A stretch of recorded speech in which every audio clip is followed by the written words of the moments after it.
All right, so I wanted to, I anybody who's watched my channel, and there aren't too many people that really watch my channel anymore, to be honest. But the people that still are around, I appreciate it. I've been not streaming much lately or playing games a whole lot lately, just because most of the games I'm not really enjoying that much, and been working on Unreal Engine 5, kind of playing around with that. Anyways, hey, what's up, Valstay? I thought it was great that I tried to play Crimson Desert. And I gave it like I don't know what, like an hour, and then I just quit. I was like, I couldn't handle the controls. They were just so, bad. Yeah, I should have checked my microphone before I got on, but hold on one second. It looks okay though. Anyways, so I tried Crimson Desert once, and the controls. I don't know if it's a true open world game because I've never gotten to that point yet. I mean, I got stuck at the very beginning where it wanted me to use this ability to like reflect light in a way where you can like burn, almost like a magnifying glass. You're like reflecting light and casting the light, you know? Oh, do you have to go through? Yes, yeah, I'm not a fan of that. Like I mean I'm gonna have to go through this. See, I don't like that. I always feel like that's a bad way to approach a game because it's not open world. If you make the story, like if you gate content by behind like a some sort of quest or story, I mean I don't have a problem with gating some content. Like if you're like stuff that isn't like the main story, I think the main story shouldn't gate anything. Like I mean it's going to gate other NPCs saying certain things, of course, right? Like this person is not going to talk to you about, oh, you thank you for helping such and such do something if you haven't done said something, right? Hold on, I gotta take some aspirin. I've been struggling with migraines lately. Hold on a second.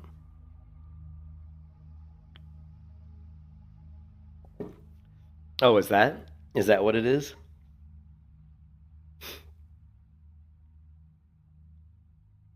So it's almost like you have to finish. So basically, what you have to do then is you have to finish the story, right? So that you unlock everything, and then it becomes an open world game, right?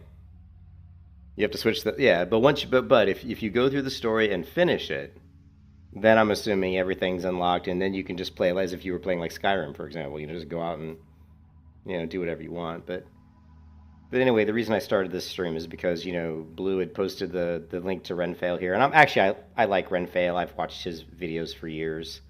Um, he was he had written some books, and his kind of the lore from some of his books was actually kind of the theme for an MMO, and that MMO doesn't well MMO got bought out, and they and he doesn't work for that MMO anymore. I can't remember the name of the MMO, what it used to be originally. I think now it's called. I'd have to go to my Discord to even find the server. But anyways, I'm getting on a tangent as I so often do. But anyways, yeah, Renfail here. If you haven't watched his channel, he's a good guy. He seems like a nice guy, and he loves video games. I like the way he approaches stuff because he's very soft spoken. He doesn't get angry like me. Doesn't lose his temper usually. Actually, I've never seen him lose his temper. And he just talks about stuff pretty level. He tends to run on, but God, I do that all the time, so I guess I can't really complain about that. He does tend to kind of meander. But anyways, yeah, I saw that he had put this video out called "Emergency Patch to Fix Controls" for Crimson Desert. So hold on one second.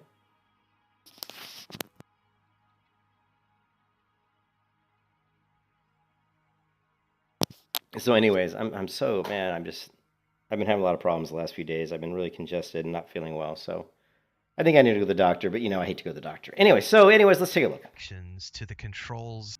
So the negative reactions to the controls in Crimson Desert has been heard by Perlibis, and they just put out a message to our players on March 21st at 13:40 UTC. How come I'm not finding this article? I googled it. I couldn't find it on their official site. Like, well, because it's Black Desert. Where's games? Maybe because I'd have to go to Crimson Desert. Crimson Desert. Is this the home for Crimson Desert? It's got a home. Yeah. Okay. Here we go. But now it's not. I mean, it's not in English for some weird reason.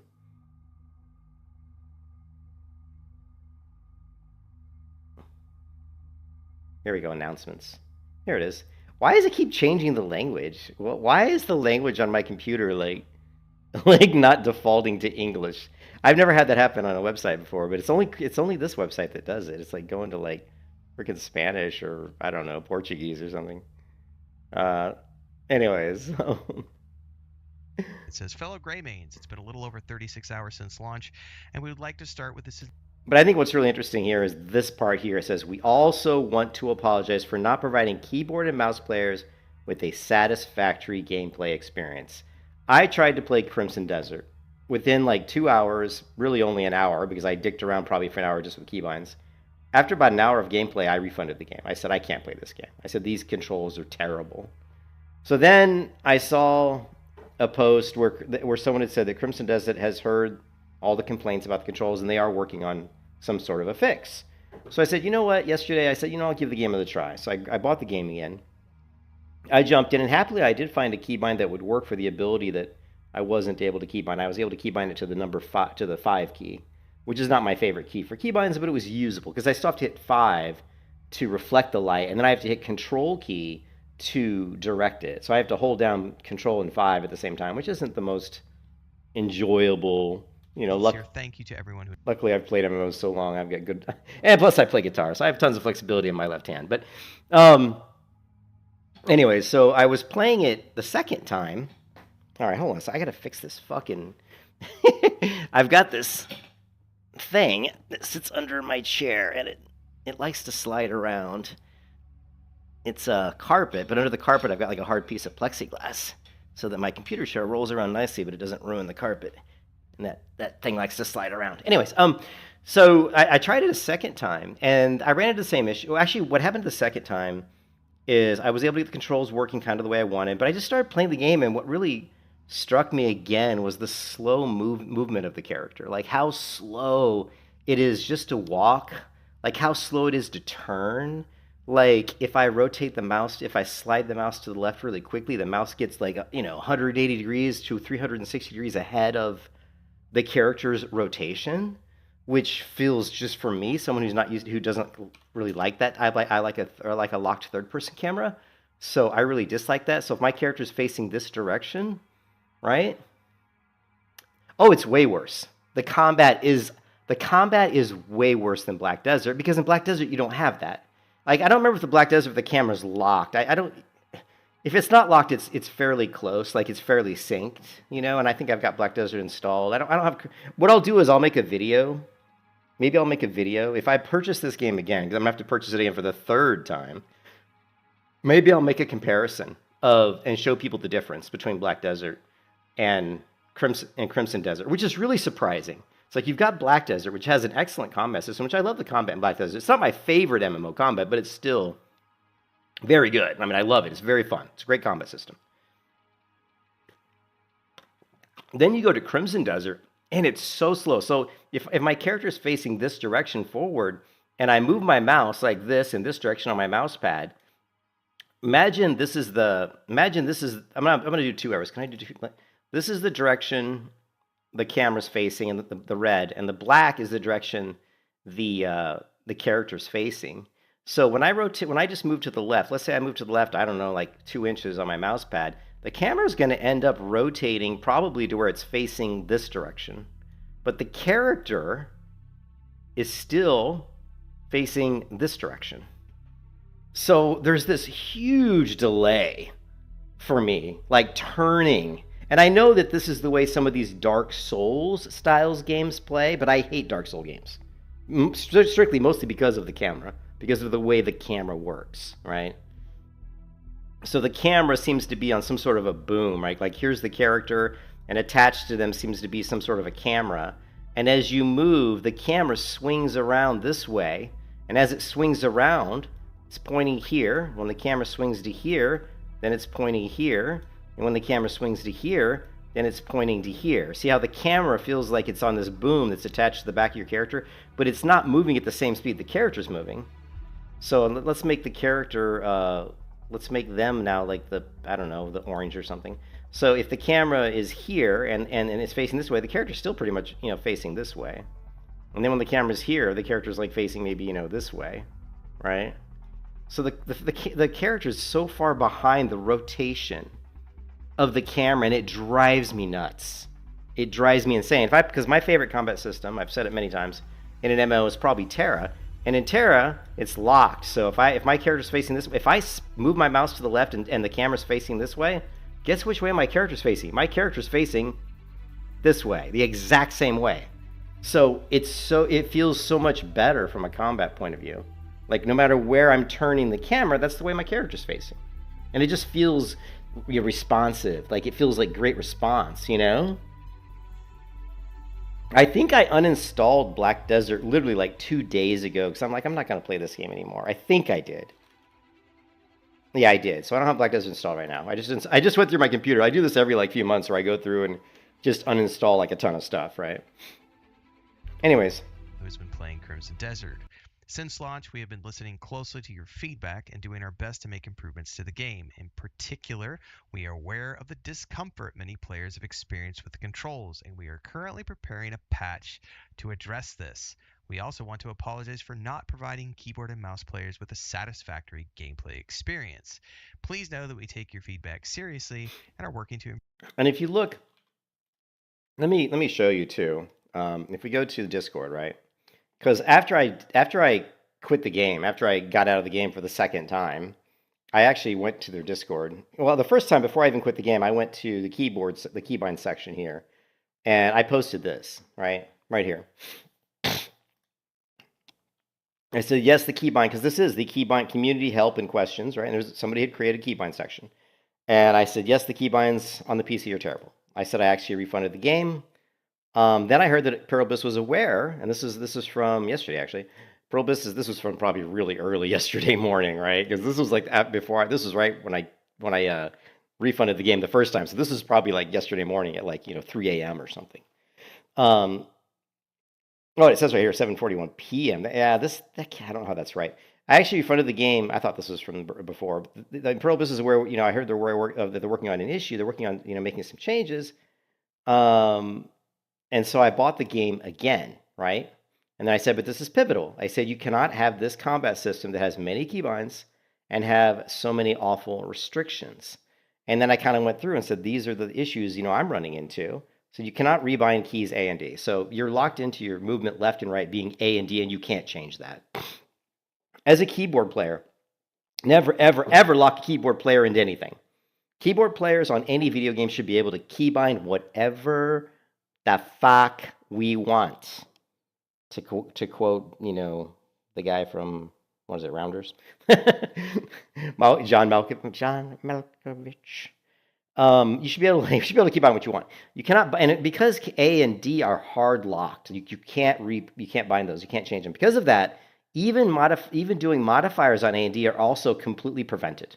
So you can't do Shift A, you can't do Control A, you can't do Shift D, you can't do Control D, because it'll tell you this key is already bound, even though it's not. Shift D is a keybind. Shift D is not already key bound, but D is. So basically this fucks you. Then if you want to rebind evade to something that's more usable than the default keybind, which is Control, by the way, which by the way is a very bad keybind for evade. I mean, who wants to hit Control to dodge? It's just kind of a weird keybind. I mean, it's doable, but it's not preferable. So if you want to rekeybind the evade key, which I did to mouse button 5, I always like dodge and block to be on my mouse. I want really quick, instant. I want my left hand to control movement. I want my right hand to control certain things like blocking, parrying, dodging, that type of stuff. Anyways, if you change that keybind, which I did, then other keybinds that use the control modifier don't work, or they don't work correctly.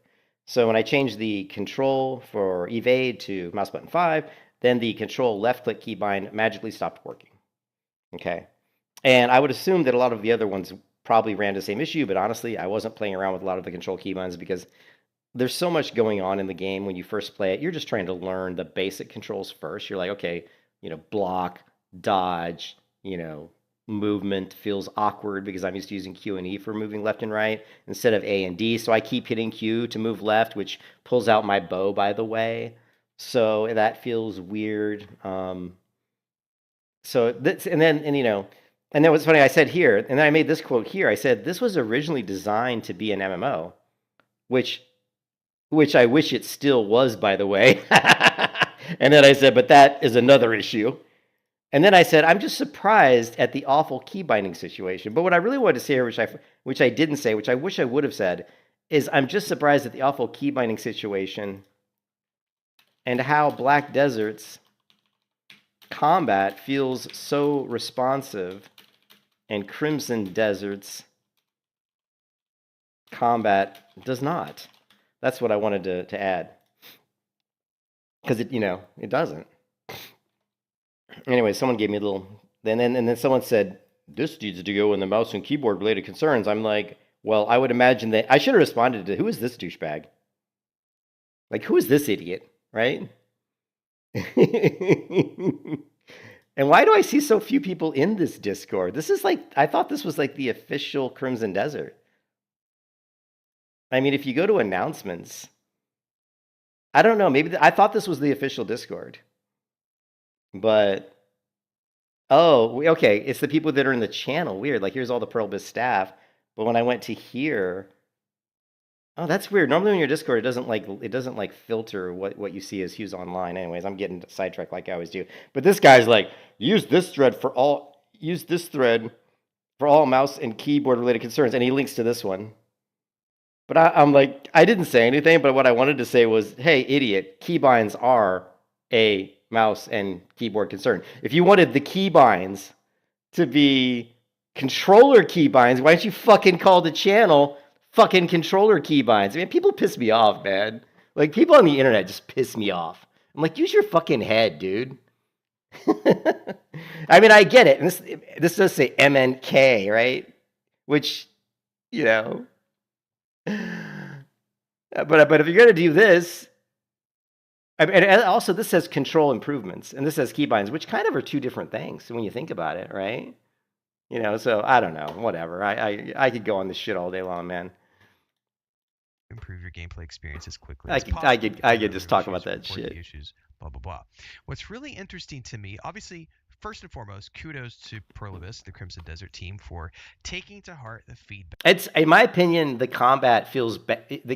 In my opinion, people were smoking the copium, were drinking the copium. Like, actually, and Ren says here, right? Let's see if I can. Game in particular, any player to address players with someone who has been playing at 1340 UTC. It says, fellow, start with listening in our best in prayer of the disc controls. This we also want to provide experience and are working to improve your gameplay. Interesting to me, obviously, we're taking to heart the feedback of the millions of fans. They have sold 2 million copies, is what they sold. 2 million, I think, is what they said they have sold as of yesterday, which is a pretty good start for a game out of the gate. But the reactions to the controls have been overwhelmingly negative across the internet. I just wanted you to hear what he's going to say here next. Apart from a handful of your diehards who are out there saying ridiculous things like, you just need to get good, gotta get. Yeah, which no matter what you say, like, and I kind of commented on this yesterday. When a game comes out and it's super hyped, and actually I think it was Ren also there was another clip that Ren did where someone asked him when he was streaming, is Crimson Desert overhyped? And he had a really good response. He said, I don't necessarily think it's overhyped. I think it was massively had a massive like advertisement campaign behind it. They brought like all these content creators over to play it. So they really hyped the game themselves.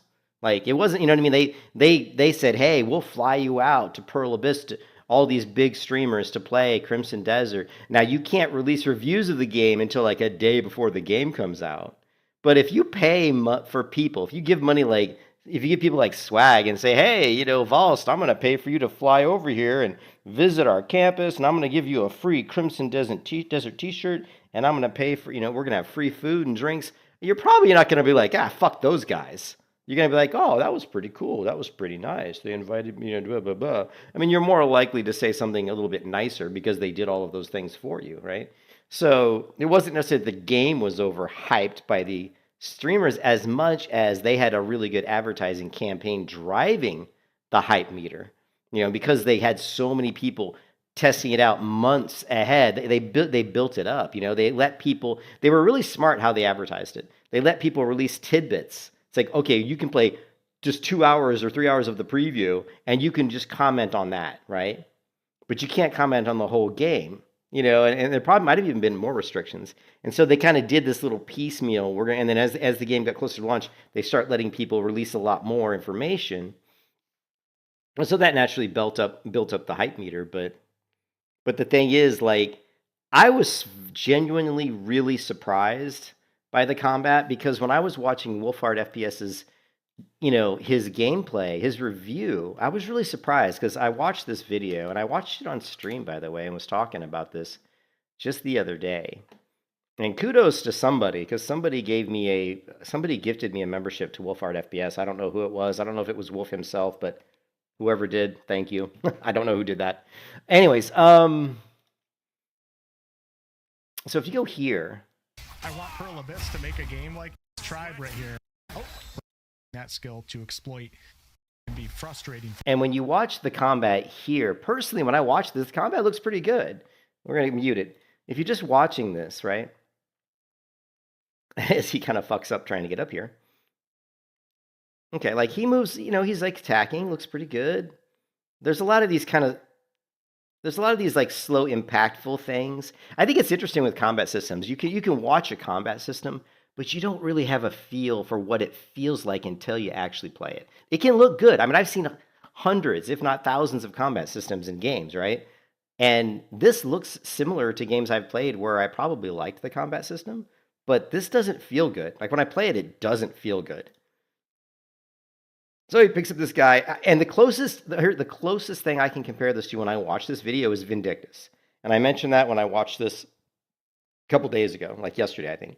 When I streamed and I kind of watched this video and I talked about it. This reminds me a lot of Vindictus. And I liked Vindictus's combat, but Vindictus's combat feels a lot more responsive. Like the keys, it feels a little bit more responsive. And also the other thing I don't like is this, where it keeps doing these like kind of slow-mo things. Watch this. Let's go ahead and like change the speed to like, I don't know, let's go to like 70.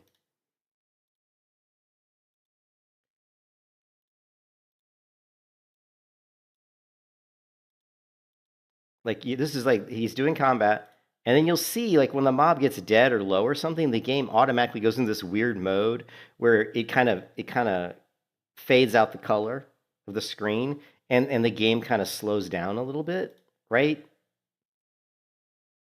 There, right here. It like does this kind of thing where it like fades out the color, and then the game actually reacts a little bit slower. Of course, it looks like the enemy though is still reacting faster, almost. Yeah, and I don't like that because it feels almost immersive braking. You know, let's play it back at normal speed. It feels when it happens when you're playing it, to me it feels bad. It doesn't feel good. I'm gonna go ahead and throw this guy off the cliff. See ya. You'll notice how it does this weird kind of slow down. Press a certain button combination. Now, one of the reasons, and I didn't notice it when I first watched this, one of the reasons it looks okay when you watch this footage is what you aren't realizing is Wolf is sprinting. Every time he's going from one target to another, he's probably double tap, because you have to double tap A. Like if you or shift, sorry. If you hold down shift, the sprint doesn't sprint. You have to tap it twice. Okay, and I think you have to hold it down the second time. So you tap, hold, right? So what he's doing, and you'll see it, is he's sprinting in between the targets. And so it makes it feel like the combat's a little bit faster than it really is, but he's manually having to sprint, right? And I didn't notice that the first time I watched because I'd never played the game. And I'll show you exactly where he's doing that. I'm going to go ahead and throw this guy off the cliff. Okay, here he's just walking, throws the guy, right? Does a backwards flip, does a kick. Or no, now he's just swinging. So the swinging animations move you faster than the walking. So you see it looks like he's moving pretty quick. That's just because of the way it works when you swing your weapon. The weapon has built-in movement into it, which probably feels good, right? It looks pretty good, feels pretty good. As soon as this guy goes down, now he's going to sprint. Right? So okay, he dodges there. This guy and I press a certain button. Now he's sprinting. You can see him kind of like lean forward and start running. Combination. So, and I think he even said it too. I think he even said if you sprint and press a certain button, you do the clothesline. You get a little bit of a clothesline. We'll come over here and do a heavy attack. Oh, wrong button. See, I still press dodge roll, dodge roll, we're just gonna grab dodge roll. This guy right here. you'll notice when you watch this footage, he very rarely just moves from target to target. It's always dodging or sprinting. And I think, and the reason he's doing that is because just flat out walking feels really bad. And because, dodging and sprinting is a better movement way to move around. It's better. So I think you have to get used to that. And I wasn't used to that when I played it. Because I'm used to probably, I don't know, I wasn't playing that way when I first played it. Did have to upgrade that skill to be able to do that. Dossie dodge roll. Then again, he's constantly doing movement abilities in between. Movement ability.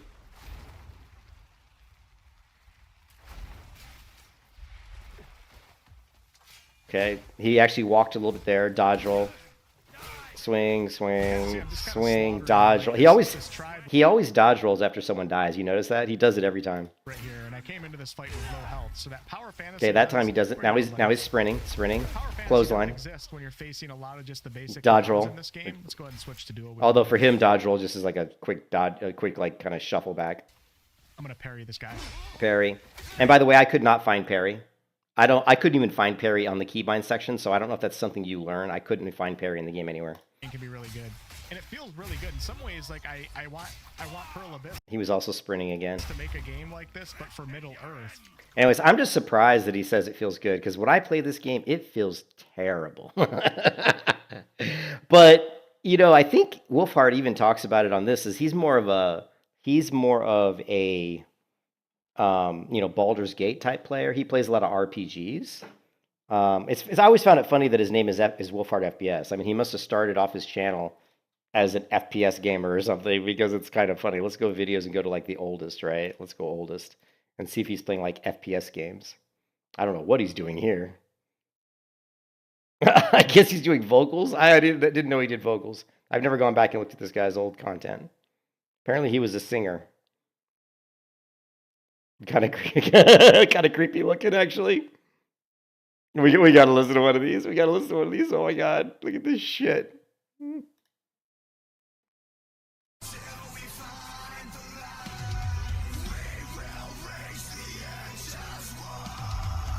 And he was like a screamo too. Oh my god, I kind of lost some respect for Wolfheart by watching that. Sorry, Wolf, but yeah, I lost a little respect for you just for seeing that clip.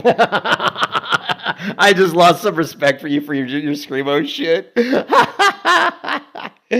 Oh man. Well, I want to see if he did like FPS gameplay, because his channel is Wolfheart FPS. Yeah. See, here we go. FPS.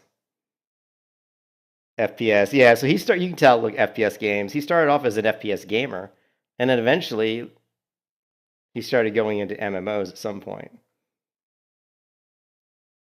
But anyway, let's get back to the main video here. Good.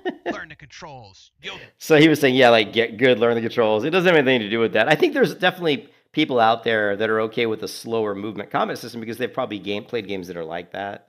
And I keep thinking that if I play Crimson Desert more, that I would like get used to it, or I would enjoy it. But every time I play it, and I played it a couple times now, I don't like it. I mean, it's not even close. I mean, I really dislike the way the combat feels.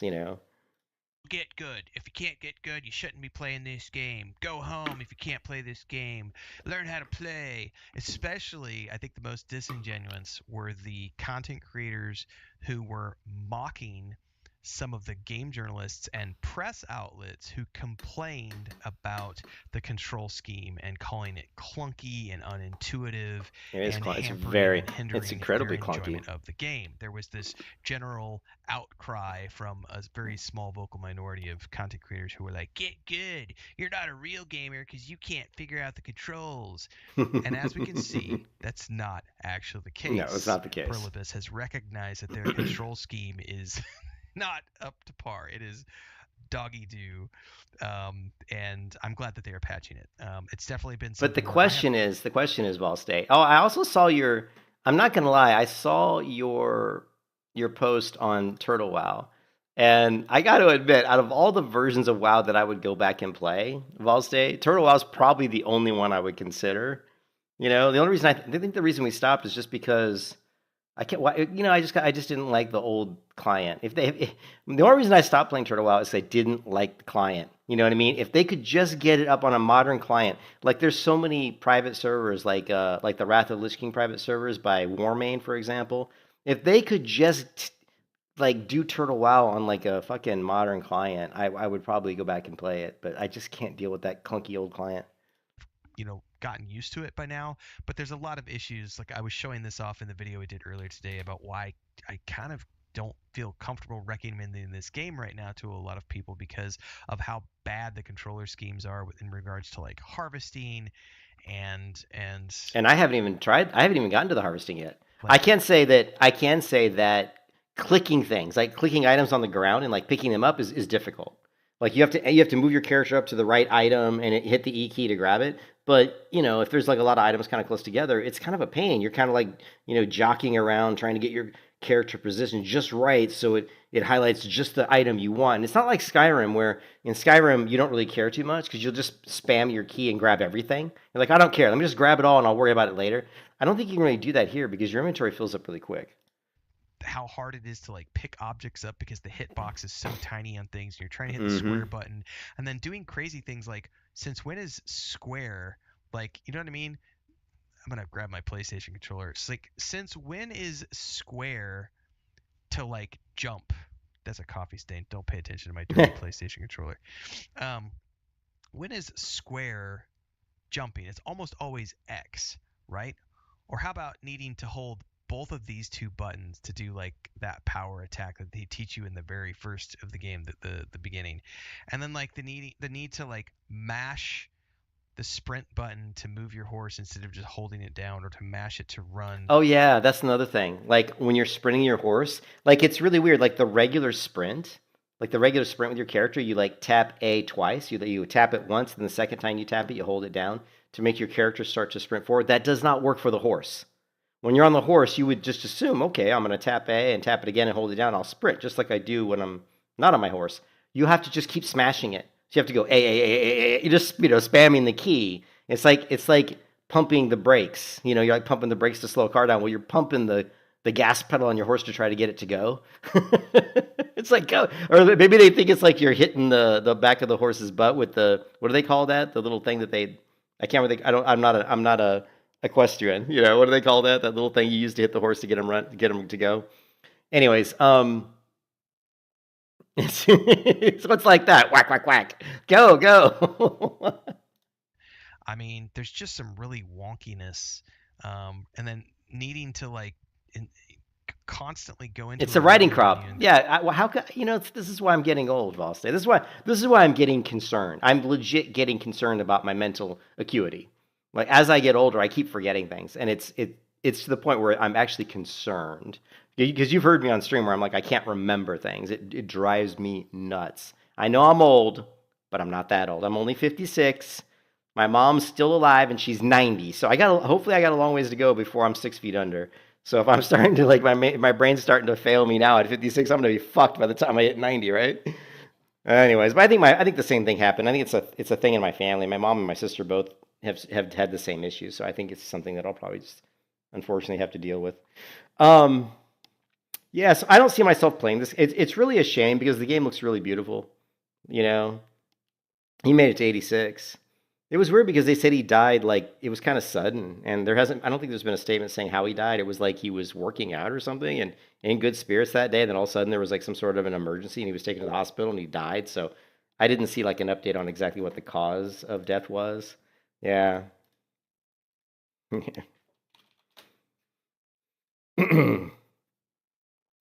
Go through like 5 different steps to do things. So I'm very happy to hear that they have taken the feedback to heart and they are going to be working at patching a solution into the game, because unlike the thing with Crimson Desert that really, I'm just genuinely shocked. I'm so surprised that you have a game like Black Desert that's universally recognized as having one of the best combat systems. I mean, it's universally recognized as having one of the best action combat systems in the genre, not just as an MMO, but even across like maybe an RPG. Why would you not just try to emulate that? Like just do something similar to how your Black Desert combat works, and then just add in these other things you want to add. You want to add in your clothesline, you want to add, that's not that big a deal. Create those animations, create those hitboxes or whatever, those events, those triggers. So I just, so for the combat to feel, I just assumed, like watching all the videos of Crimson Desert over the past, 3 years, because it's been that long. We've been seeing videos come out for, well, they've been working on the game for, I think, 7 years. But really the past like 2 or 3 years was when we started seeing a lot of content. You see the combat over and over and over again, and you're like, oh yeah, it kind of looks like, because it looks like Black Desert. It does, but it doesn't feel like Black Desert. Like the combat kind of looks like Black Desert, but again, Wolfheart kind of he really hid the thing that makes the combat feel slow, which is the fact that if you just walk around, it's slow. Also, I don't think he was really moving his camera a lot. Like he wasn't like he was kind of just fighting mobs that were in front of him. You didn't see him really like try to really quick like switch to his left or switch to something behind him, because to do that feels totally janky. Like it takes too long. I mean, it takes way too long. I did when I played yesterday, boss. I was on a bridge, and some person on a horseback rode by, and I actually tried to ram my horse into him because I was trying to knock him off the bridge, but it wouldn't let me. But they got mad at me, so then I dismounted my horse. I whipped out my sword and I started slashing at him. And then the screen turned red and said I had a bounty on my head, but it just, whatever. Yeah. So, anyways, it's good to see that they're trying to fix, but there's no way. I don't think there's any way they can fix the combat in a way that would make me want to play this game. Because they would have to speed up the animations. They would have to. I mean, I even said in my feedback on their Discord, I said you really need to add like a locked third-person camera option. I think I went in here. I don't know. I think I comment. Someone said put it in here, so I put it in here.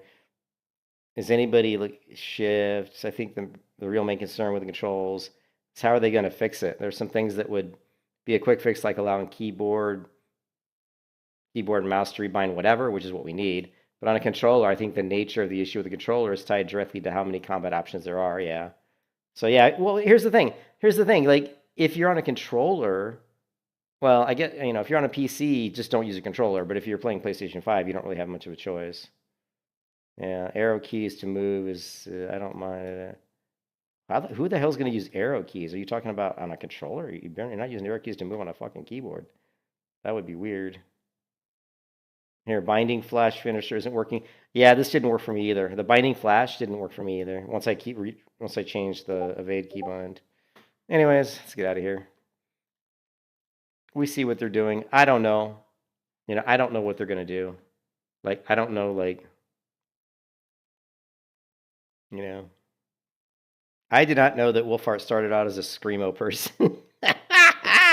That's not true. You mean Western MMOs? Dude, I've played and enjoyed Ion 2, Lineage, Black Desert, Terra. I mean, there's a lot of games that I've played and I liked, right? I've played Red Dead Redemption 2, but it's not really my cup of tea. I like fantasy shit. I don't like Westerns. Yeah. Oh, you said if you're into Western. Yeah, I'm not really a Western person. Well, I don't like single player open world. I like multiplayer games. I'm not a big fan of single player games. I like there to be real people. If I'm gonna play a single player game, it has to be like Crimson Desert though, with a big, huge open fantasy world, because I like fantasy worlds. So if it's got a big open fantasy world and it's got an interesting enemies and kind of interesting progression, then I'm all in. I'll definitely be interested. But Crimson Desert misses on so many different levels.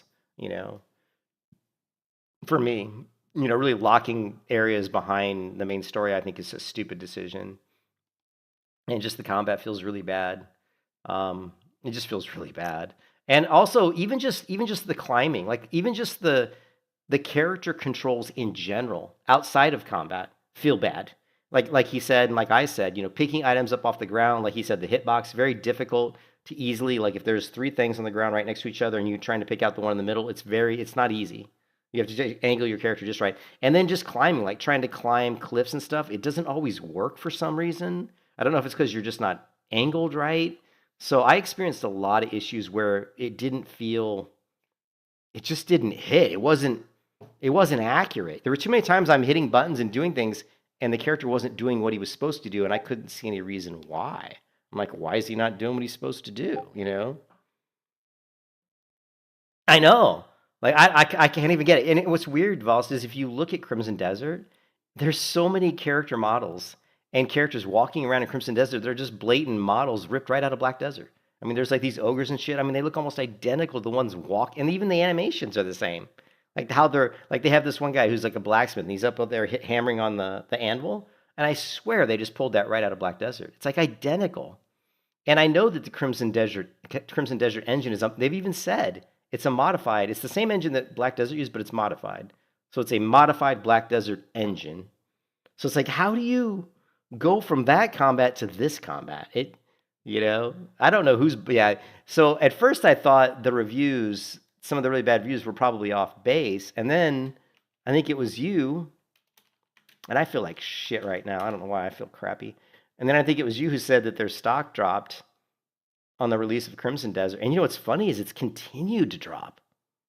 I'm always amazed that a single game can affect a company so much, especially a company like Pearl Abyss who has Black Desert that makes them a lot of money. But you have to realize their team that made Crimson Desert was like a big ass team. It was like 200 people working on it for like 7 years.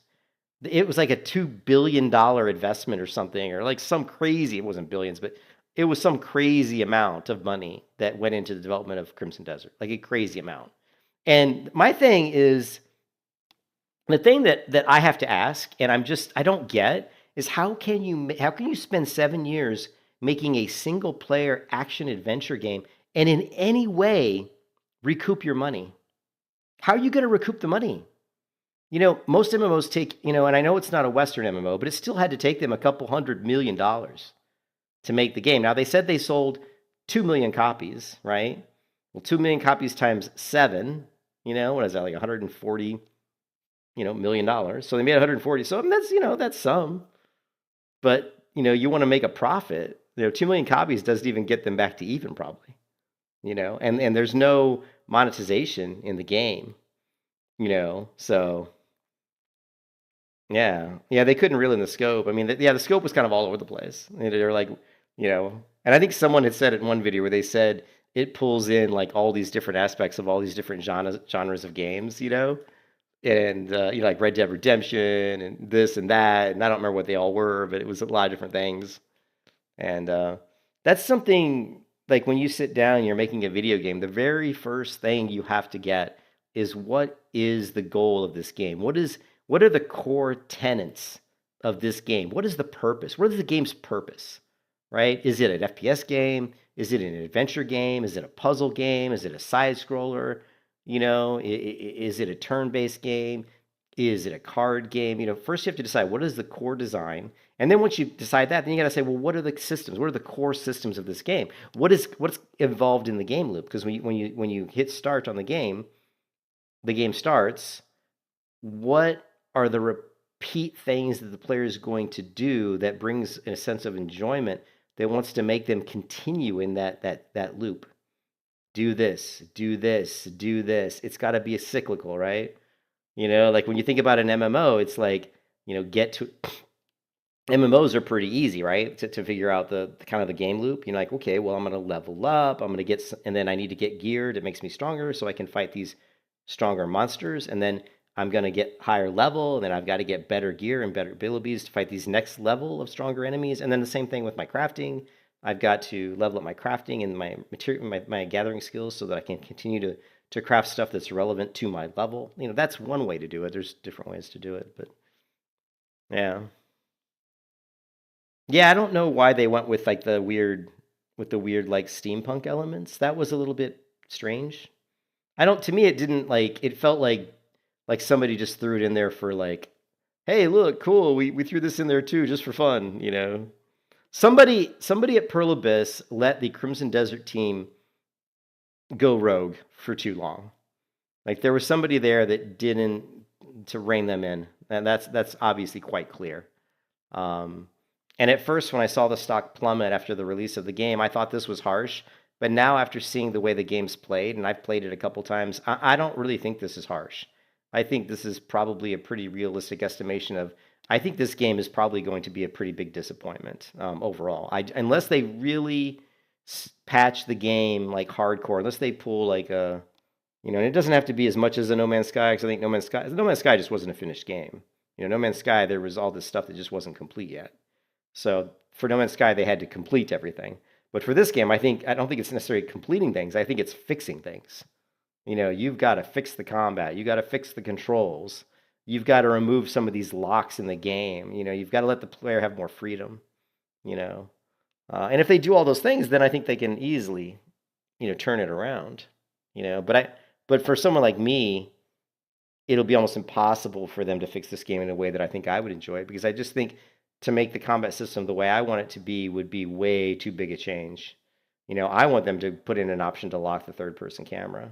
I don't want this. If the camera's on a boom swinging around behind me at a different rotational speed than the character's rotation, then I'm out, man. I'm out of here, man. Peace out. So.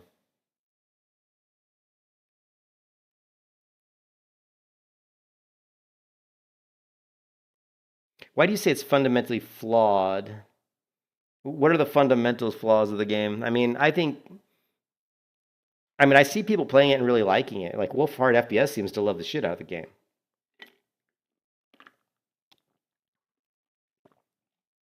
I think from what I've seen, there are definitely fun things to do in the game. I'm just concerned that they seem like side things. Like they're not really.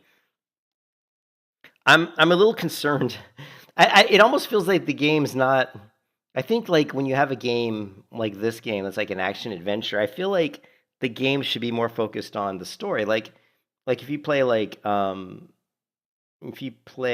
Witcher 3, it's the story, right? The whole point of the game is to kind of play through the story.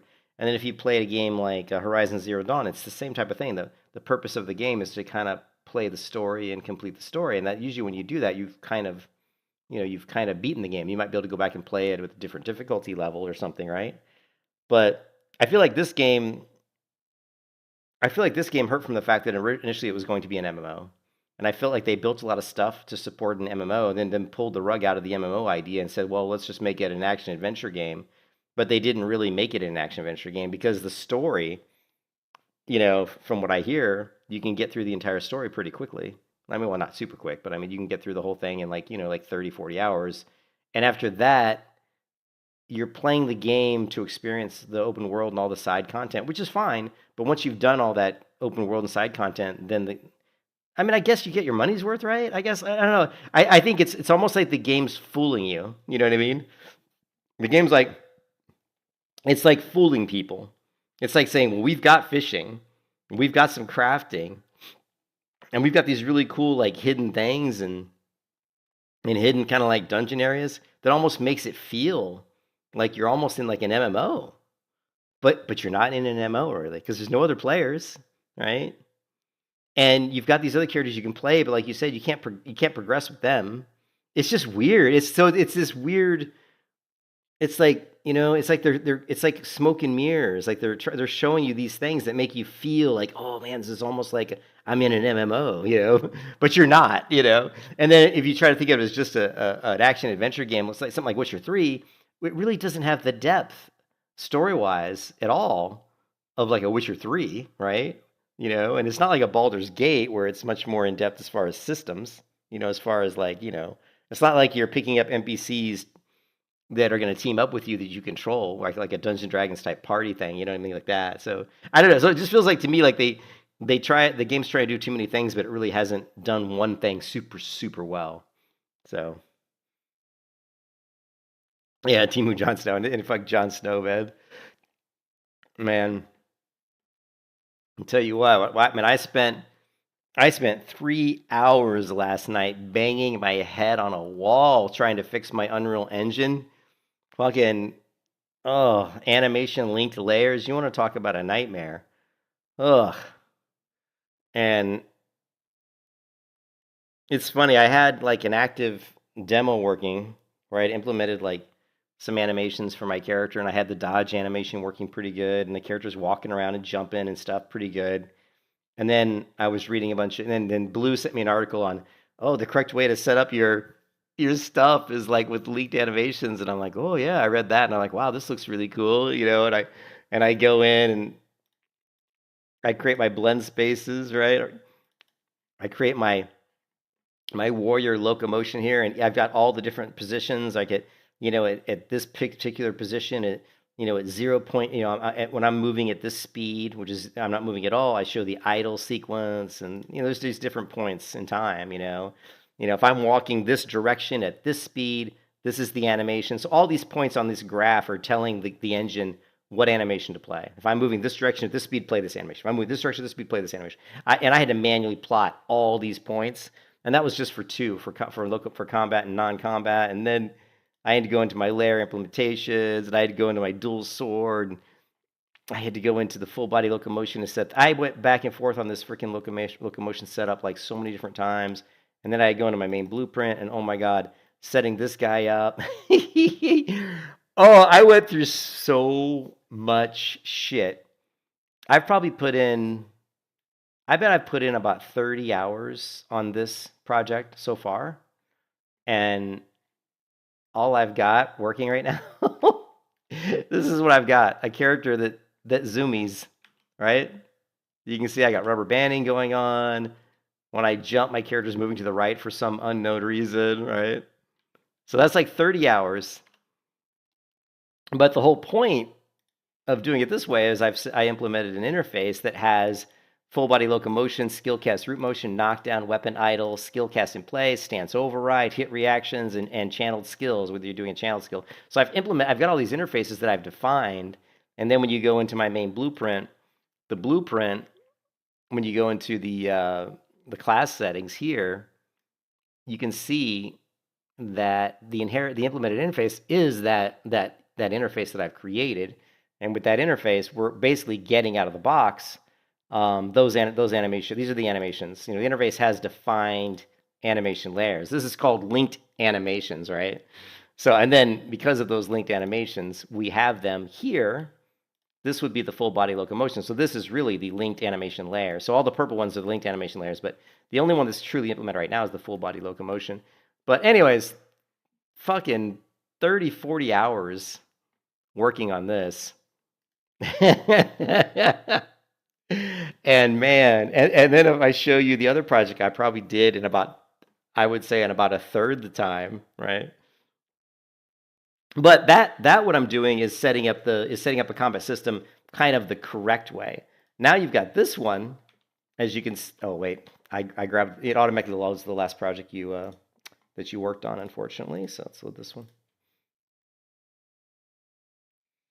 But yeah, I don't think I'll be playing Crimson Desert again unless they really drastically change the combat system, which I just don't think they can change it in a way that's really gonna work for me, right? And so now here's what I created in probably about, I don't know, maybe 10 hours. And this is me creating a walking animation, an idle animation. There's the idle animation, a jump animation, the jump and the land, and then the dodge, right? Which I think the dodge looks really cool. Dodge animation, right? And all of this, guys, I did all that in about probably 10 hours, and it's so much more simplistic than the other, than the other system I'm creating. And this one uses a state machine, which manages the loops, and it manages what happens based on what state you're in. If you're walking and you go from walking to jumping, there's going to be some different parameters for that. Like if you're like walking and you go to a in-air loop, which means like if you're walking and you fall off a cliff, there's certain things that can happen and cannot happen. Are you in combat? Are you not in combat? Are you currently dodging or something? But just like anything else, man, because I'm a programmer by trade. That's what I do. I'm a software programmer. But just like programming Unreal Engine, it's like there's so many different ways to do the same thing. And they have there's AI. How it is with today's world. There's so much AI. So I use AI nonstop because I don't know Unreal Engine. And so the AI helps me point me in the right direction. I'm like, well, how do I do this in Unreal Engine? It kind of points me in the right direction. Then I go in the Unreal Engine and it's like go here and look for this setting. And, and sometimes it's right, sometimes it's not. And even sometimes when it's right, you have to like double check. I mean, I'll literally have Cloud Code open on one window and freaking ChatGPT open on the other window, and then I might even have the AI plugin that I bought, which cost me $100, by the way. I've got an AI plugin, which is really cool, by the way, and they're going to be releasing the 1.0 version, still the beta plugin. But if I go into Window and I go into Agent Chat, right? Let me go into here. Hold on a second. I can go into here and start talking to the AI agent, and I can tell it to do stuff. I can say, add trees to the scene, or see if you can figure out what's wrong with this blueprint, and it will go off on its. So it's really cool. So I'll be like doing development, and I'll be like trying to set up maybe some sort of animation layer, and I'll actually have ChatGPT window open, a Cloud Code window open, and then I'll have this agent open. Now the agent uses Claude, but it also has its own stuff built into it, so it's different. Like if I ask it to do something, and I ask Cloud Code just directly in like an Anthropic separate tab, it's going to be different, right? It won't be the same. So there's definitely some stuff they've baked in. I don't know exactly, how it works. So I've got 3 different types of AI systems helping me. So the reason I always talk about MMOs, like people say, well, we don't have a lot of Western MMOs. We will. Okay, we're going to. It's just a matter of time. Right now the systems aren't good enough, but they will be. In 3-4 years, you could probably go in 3 or 4 years. I could probably go into this. If this chat program is still available, this AI, if they're still developing this and improving it, it's possible that in a couple of years you could go in here and say, hey, just create me a combat system. Create me a combat system like like Black Desert with this hitbox and this, and here's the parameters for here's the skeleton we want to use. Here's the animations I've got that we want to use, and here's the here's the character, like the mesh I'm using, and here's the size of the world, and just populate it with some trees, and it could just build all of that for you in literally like 10 minutes or something, which would normally take somebody like a couple of weeks to do right on their own, and it could do it in like 10 minutes. So we'll be there, and we're going to be there. It's just a matter of time. So because of that, that's why I say that people say they're not making MMOs in the West because of the cost. Well, that's going to go away. That 2 week to do some of these tasks is going to turn into 20 minutes. And so this should, and I think Vols, you were saying, or somebody was saying they were concerned about everything looking the same. You can still customize stuff. Like you can still have it create things and then just go in and customize it. Because now, you spent 20 minutes creating what would take you 2 weeks. Well, now give yourself 2 or 3 days to go in and, and hand customize it, and give it the little flavor, give it its own custom touch. And you still saved yourself a good week and a half of time. And, you only spent like 3 days when normally it would have taken you 2 weeks. And you'll still have something that'll look original because, you were able to spend 2-3 days kind of playing around with it, customizing it, putting, creating your little graphical changes and whatever you want to do. So anyway, so that's what I've been doing a lot the last like 2 or 3 days is working in Unreal Engine. I haven't been playing a lot of games. The only games I've played has been Crimson Desert. I see that Bitcoin's dropping again. Oh my God, Bitcoin, what the fuck I'm broke. We're all broke, man. Dude, we're all broke. Look, holy shit, Bitcoin just took a dump. Oh my God, it's down to 60. What the fuck's going on with Bitcoin? 68,000, bro. 68. It's down. Let's see. It's actually, well, the funny part is it's up for the month, but for the week it's down 3.7%. You said Arena. Yeah, Arena's working on Guild Wars 3, but I don't know what they're doing with Guild Wars 3. I hope they change the art style. I mean, I like the art style for Guild Wars 2, but it's not the art style that bothers me. It's the character doesn't feel as solid on the ground as like World of Warcraft does, right? Like when you're just walking across the ground in Unreal in Guild Wars 2, it doesn't feel the same.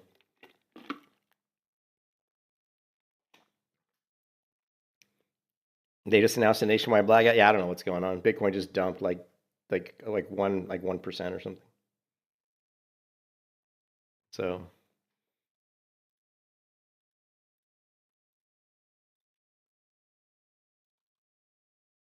we've got I will be playing. I tell you the game I am going to be playing, guys, is I'm going to be playing Terra Classic, which is coming out in sometime next month. Now, Terra Classic is basically a Terra private server that now, and be careful on this server because their server got hacked and all the account information got leaked. So when you create an account on Terra Classic, I would just like to say make sure you use passwords that you've never used for anything else. and maybe use a bogus email. I don't know, but they did get hacked, and I think that's why they brought down the server and they're rebuilding. Hey, what's up, little? How you doing? So, but yeah, but they have said in their Discord that let's see right here. Let's see. I had said any news on a potential release. This is the server I want to play on, and I got a response from Palwani, who is the system operator of this entire Terra Classic thing. And he said we're looking at a very likely full relaunch in April. Consider this our official ETA. So this guy, who apparently is the admin or the person behind it, or one of the big people behind it, says that they're going to full relaunch Terra Classic next month. And I'm definitely going to be playing Terra Classic. The cool thing about Terra Classic is it's going to have the traditional leveling system, which is going to be slow. It's not going to be fast. It's going to be, it's going to be like World of Warcraft style leveling, And probably a little bit faster than WoW, than vanilla WoW.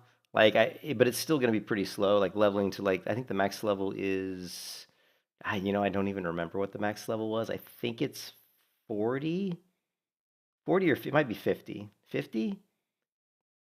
I think it's 50. But it'll take you a while to get to max level. You won't do it in like a day. I mean, you're talking like maybe a week. If you hardcore week, 2 weeks at least. And also, if it is classic, I'm hoping they have the original crafting system in it, because the original crafting system I actually liked quite a bit. So.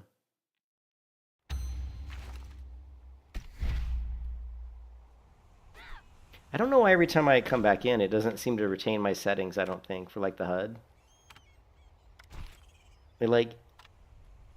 Yeah, see the scale? Or maybe, no, I guess it did. It's just that it's just big. But when I talk about combat, I'll say this is what I'm always talking about. Like, if I turn the mouse to the left, the character, as soon as I move forward, is going to go. Like, if I turn, my character's still facing left. But once I press W, my character's going to go where my camera's facing, right? Which I'm not really sure if that works that way in Crimson Desert. But if you're going if you're moving forward and you turn the mouse and you're moving the mouse, you're going to align with the camera 100%, right? See that? But in Crimson Desert, if I move the camera really fast, like really quick, my camera's facing this way and my character's still facing the way it is here. But if I try to go this way, it won't just immediately turn and go that way. It has to turn the character, and it's slow. It takes like a second at least. It's not fast, Yes, we'll find your kitty.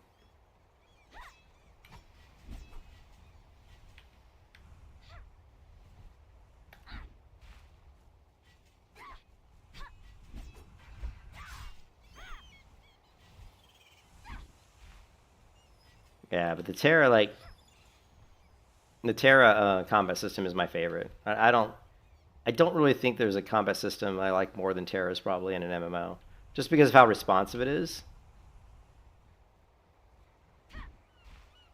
It's got its own kind of unique feel, and I like how the animations are really clear. It's easy to see. It's easy to see what's going on. Anyways, I'll definitely be playing Terra Classic next month.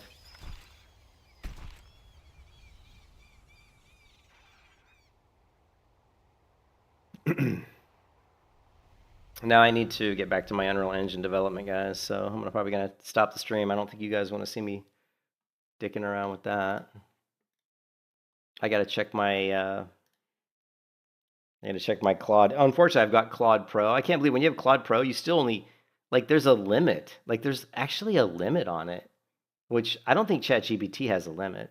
If I go into my, let me open up my project here. The whole idea behind my project is to create a Terra prototype. Is to create a prototype of Terra's combat. I'm trying to mimic Terra's combat system in Unreal Engine. That's the whole purpose of what I'm doing. But if I go to let's see, window. If I go to the AI agent, right? You can actually see in here, and I connect it to Cloud Code. You can actually see it's telling me that I'm at, that my session is 0%. But you get 5 hours. You get so much Cloud Code usage in like a 5 hour window. I've maxed that shit out. And it's, believe it, it's kind of hard to do. You pretty much have to be like hitting it constantly almost for 5 hours to max it out. The other thing that's really scary is this down here, which it doesn't show, but there's a thing down here. Like that shows up at the bottom and it like shows you this like how much like tokens you've used, and it's like you've used $1,800, and I'm like, well, am I going to get charged $1,800? But that's not the way it works. It's really weird. I don't. Cloud Code's kind of strange that way. But anyways, we need to go into our base here, and okay, cool. And I got to figure out where I left off.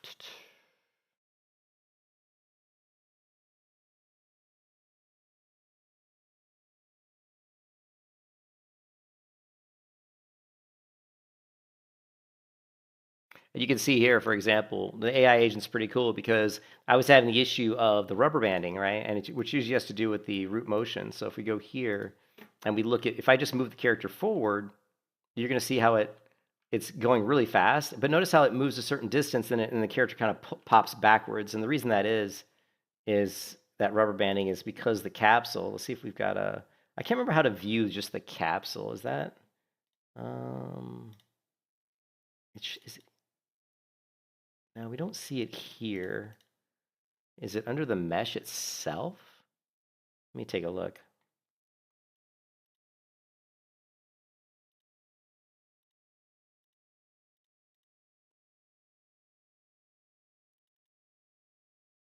No, it's not under the mesh. You can preview the animations, which is pretty cool, though.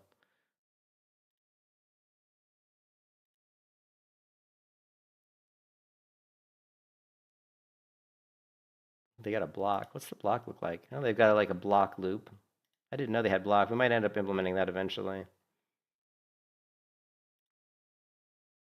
Okay, air dash attack. I can't remember how you can see the actual. Maybe it's. Let's see. It might be just. I don't know how you can see the capsule. That's what I'm trying to see. You know what? Let me ask. Let's just ask. How do I view? How do I view the mesh skeleton and the capsule at the same time? I can't remember how to do that. How do we do it? Looks like Cloud Code's taking a little break. It's that's a root motion or animation system sync issue. Open AV character base class settings. All right, let's go here. We're going to go to the class settings. Well, he's talking about settings. Stop. I'm going to stop this. Preview settings details.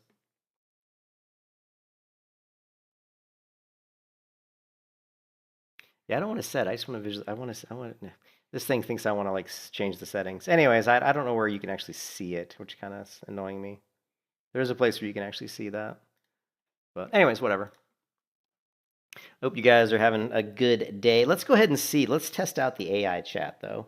The last thing the AI chat said, which was interesting, and is it basically explained that the rubber banding of the character moving forward is that, the animations have baked in root bone displacement. Like the walk root moves a certain units over duration, the run certain. So, but enable root motions fall so that displacement is not being fed to the capsule. The capsule is what I've been talking about.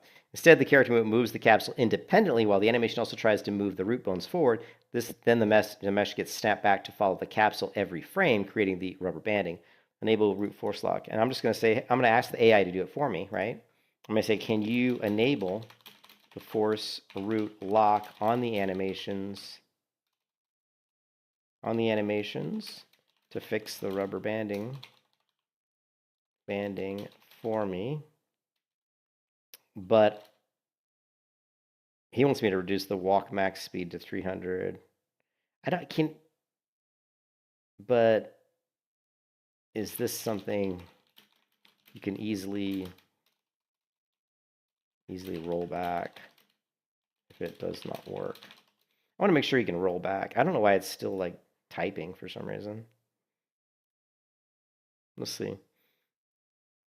I haven't actually used the agent chat too much today. I did most of the stuff just manually.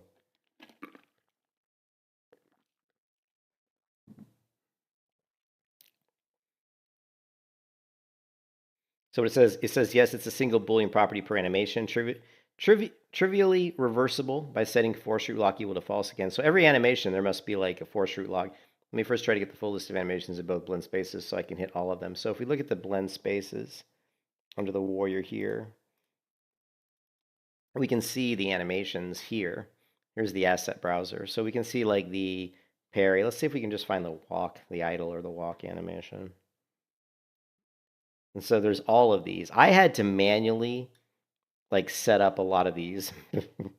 But here's this one. And I wonder if we can see the force root. Let's double click on this guy, right? And a lot of times you can just search for stuff. So we're going to look for force, right? And you see right here, it's right here, we found it already. So on the root motion of this animation, there's a force root lock. So what the AI is trying to do right now is it's trying to actually do it for me. It's going to try to go through and get a list of all of them. It says, you know, and it's actually, what's it saying? It's saying all 36 animations modified and saved. To roll back, run this Python on the console. That's okay. We'll just make it do it for us. Let's go ahead and minimize this. And let's see if it actually made any difference, right? And you can see it made a huge difference.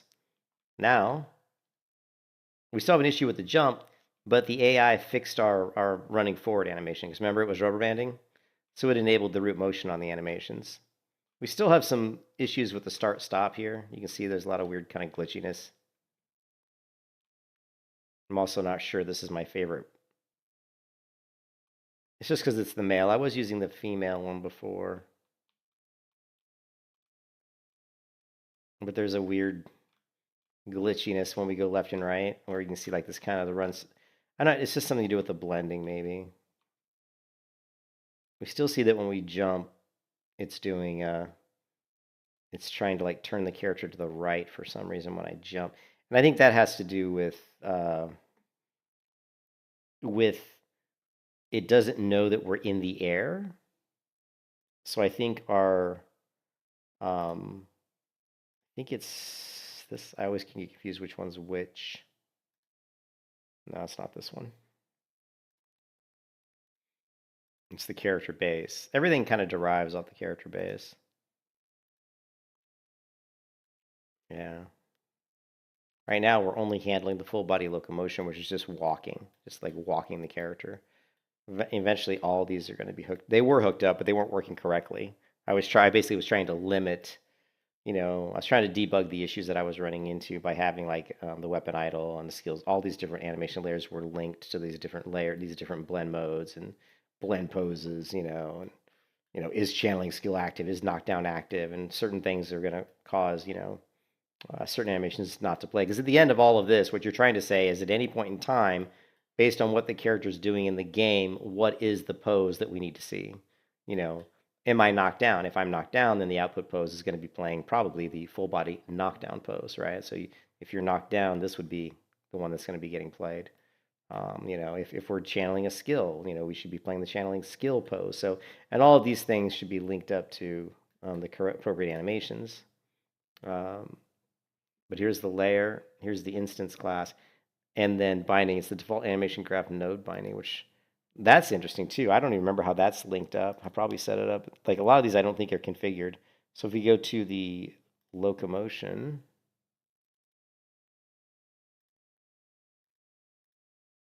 here, event graph. This is the event graph. No.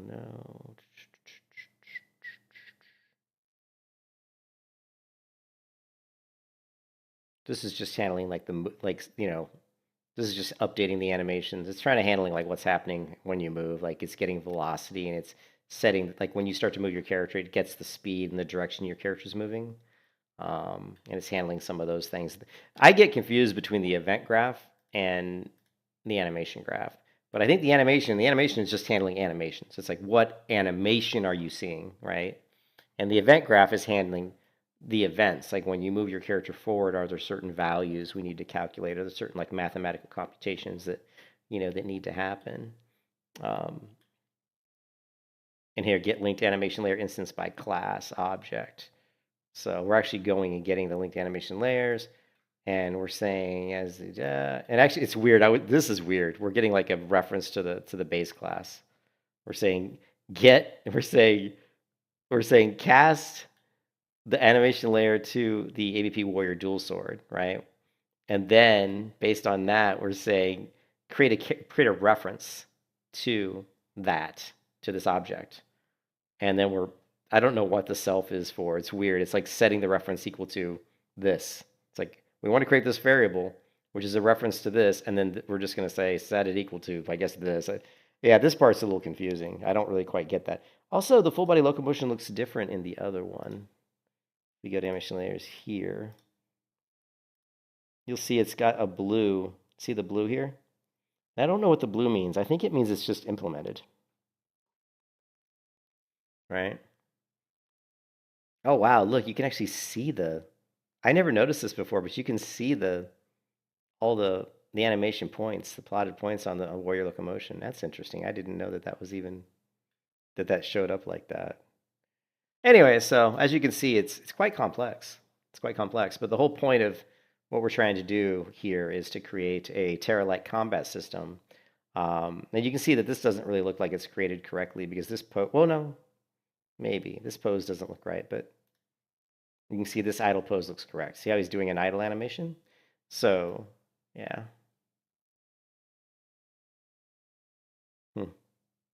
Yeah, it's very complex, and I'm trying to learn Unreal Engine is not something that it used to be you would have to go and go through videos. Probably the best way to learn Unreal Engine would be to purchase a class or go to YouTube and find some videos. I'm not doing that. What I'm doing is I'm just going to the AI and say, hey, I'm trying to explain into ChatGPT and Cloud, this is what I'm trying to do. Can you help me create this architecture? And then I'm going through an iterative process of creating what it's telling me to create, because I know the AI is going to have mistakes and flaws, because it always does. AI is like 80% accurate, to be honest. Every time I use AI, I'm going to give it an 80% chance it's going to be right? But there's still a 20% chance it's going to be wrong. A lot of that comes from the information it got is incorrect, or a lot of times when you're dealing with software, it's just that it's giving you the answer based on a previous version of the software, right? So a lot of times they'll be like, oh, we'll go here in Unreal Engine and change this parameter. Well, that parameter doesn't exist anymore. It's been renamed to something else. You run into that all the time, and that, so, but we're using AI to help kind of point us in the right direction. With Notion, I've gone through and been keeping track of a lot of what I've been doing. I've got a scratch pad in here. In my scratch pad, I just jot things that I don't want to forget in case I need. A lot of times I'll throw things in here, things I don't want to forget, but also things that if I want to roll back changes, if the AI told me to change something and I'm like, well, I want to remember what it was set up before in case I need to revert. Here, where I left, this is where I left off Thursday night. So, I had completed creating the animation interface. I had completed the AVP character base, which is our base character object, and then I had created the Warrior dual sword blueprint, which is kind of, I think, is based off the base object, I guess. Again, I'm still not 100% solid on all this stuff. And then we linked the animation interface to the dual sword, and then we set up the blend space. BS is blend space. We set up the blend space for locomotion and locomotion combat. So what we have set up right now is that based on the linked animation layers, the game should understand that when I move forward, it should be able to recognize what direction I'm going, what speed I'm going, and it should be able to play the right animation. And that animation is coming from the blend, that blend space is kind of defining, those animations. And so we only have locomotion. So I was surprised the jump actually worked, because I didn't know if that was even defined in there. But, so we've only done the blend space for locomotion and locomotion combat. So we still need to go in and create the blend spaces for probably, I don't know if we have to create them for all these others, but I think we probably are going to have to. The channel, hit, react, stance, override, skill cast, weapon, knockdown, skill cast, all these other things are going to have to be configured. None of these are configured yet. So, and like I said, I've already spent probably about 30 hours on this. So I'm thinking another 100 hours probably, maybe. I'm thinking to maybe get hopefully to the point where all just the movement works correctly. And then once we get the movement working correctly and hopefully then we can put in we can work on an enemy AI character, and we can have the enemy AI character react to me and try to attack me. And so we have to, but before we do that, we just have to set up the attacks. But eventually, then we're gonna have to start working on the, the hitboxes, the hit detection, the damage calculation, all that stuff. So yeah, it's gonna take a while. I mean, who knows? Maybe I could get something done in 6 months. 6 months, maybe. It'd take a while because, and I'm able to play it now because my wife's at her mom's taking care of her mom because her mom had a stroke. So she's been away. She'll be back probably like Tuesday or Wednesday this week. When my wife's here, I can't do it. I spend most of my time with her when she's here. But when she's not here, I can play around with this stuff. So, another thing I learned was interesting is the variables. Like, trying to like put variables on the base because we are implementing a reference to, I believe, the base. So here, if we go into the,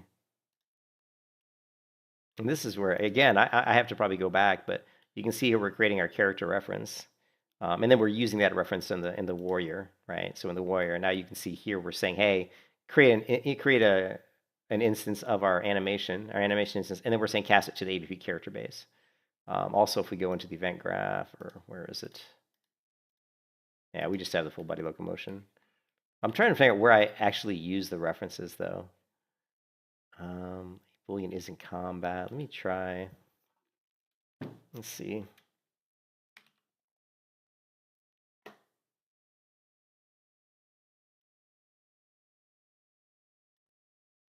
Where did I use those? I know I used those somewhere. It shouldn't have been in here. Warrior. It wouldn't have been in the blend spaces. Interface. No, the interface just defines. You're not going to be doing anything in the interface. It really should be the implementation of the layers. Why am I not? Where did target direction? It must have been these.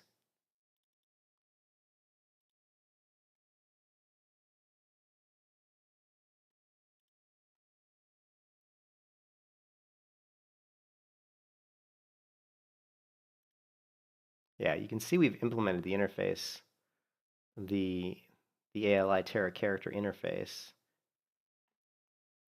But you can see here in our variables within this animation blueprint, the only variables we have defined is in combat. So right now we're getting the target speed. That should be coming from the base, the animation blueprint character base, because we have a reference to that. So if I should be able to, maybe just be get speed.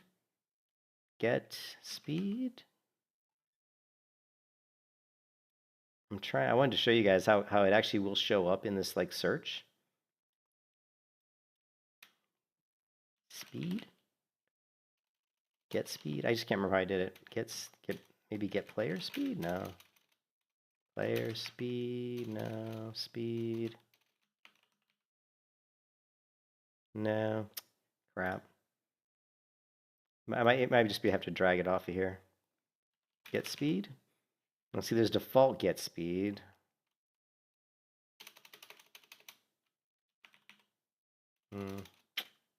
Oh, well, I can't remember. But there's like, what'll happen is because you have a reference to the base, you'll actually be able to go in here and like search for stuff. And when you search, it'll show up as like, it'll say like in a category, it'll say ABP character base. So you know that you're pulling like that field from that base object. I just don't know where I did that at. Like again, this stuff is very confusing. My head starts to spin after like looking at it for like 20 hours. I'm like, what the fuck?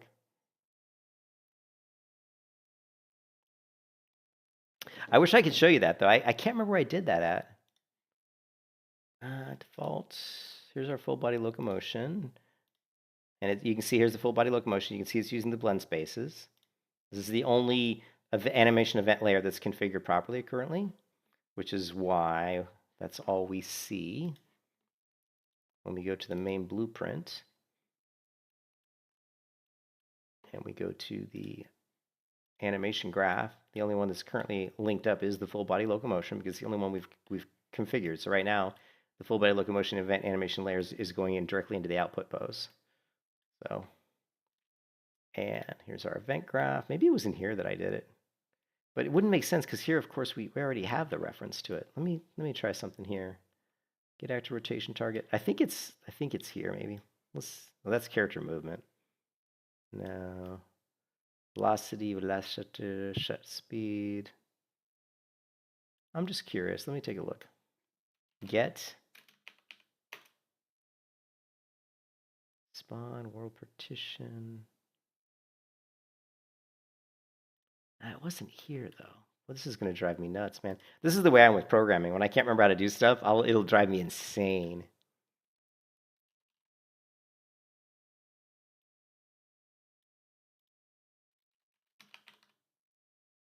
Yeah, see, default get speed, which is coming from the default value that's here. It's a declare. But what I'm trying to do is I'm trying to get a reference to these fields. Actually, the only ones that are shared, see the little eyeball here? This little eyeball is saying that it's public. These are private variables, but these are public. The speed and direction are public. So somewhere in our dual sort, we're actually getting speed. And I thought we were doing it here. Maybe it's, no, it wouldn't be here. Well, this is going to drive me nuts. Let's just type speed. There it is, see? So here you can see class ABP character base set speed. So we're basically, out of the reference to our base, we're gonna get the speed, and then this is gonna, if we want, we can set the speed. We're not doing that here though. Here we're just linking up the speed into the blend space Warriors Locomotion Combat. And you can see when I hover over, it actually gives us our blend space kind of grid that we configured. All those points are plotted points showing like directions the character's moving, right? And those points are going to take into account, like to know which point we're on, because that's like a grid that kind of like a map that shows us where's our character at. Like, is he moving forward? Is he moving back? Is he running? Is he walking? And that's all figured out based on the direction and the speed.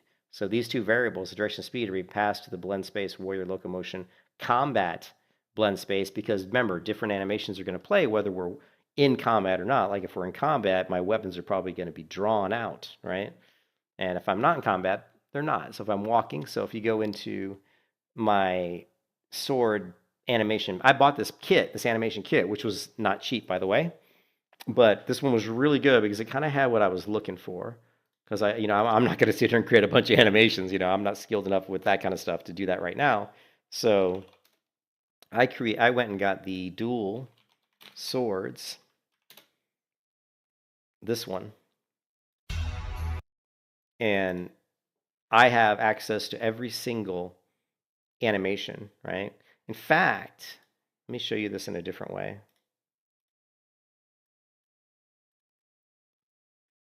Give me a second here. Let's get a little music going. Let's play that first song. I kind of liked that first song. All right. If we go to downloads, we should still hopefully have it.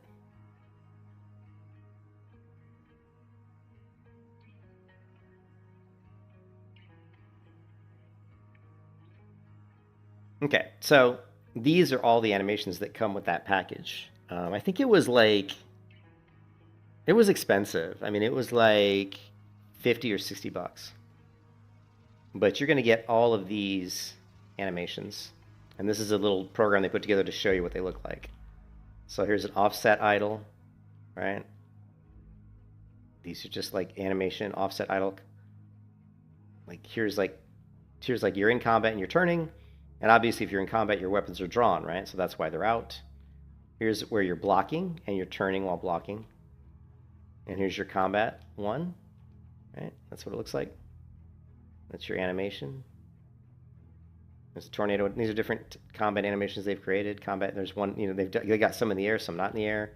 Here's what it looks like when you're jumping and you're in combat, right? Your swords are going to be out. And there's even a double jump, if you ever want to implement double jump. Another double jump. And so you can see all these animations are available in this kit. And it kind of works for us because most of this stuff we're going to need for our Terra prototype, right? We're going to need dodge. They actually have a dodge air combat, which is interesting. I hadn't thought about using dodge air. Let me see this. But I think this might be what we want. So what we'll be doing is when we hook up our dodge animation, we'll take in the Boolean flag is in air. And if we're in air, we'll play this animation versus the dodge animation we'll play when we're not in the air, which is probably going to be over here somewhere. Okay, there's dodge air. This is this is out of combat dodging. I don't know why you would need one in the air though. Here's dodge combat. Okay, so here's the difference. When you're dodging in the air, notice how there's no land. You're not landing. So we don't have to worry about this because I don't think Terra allows you to dodge while in the air. I'm like 99.99% sure. When you jump, like when you're jumping, you can't dodge after you jump. But if you did, this is what you would use.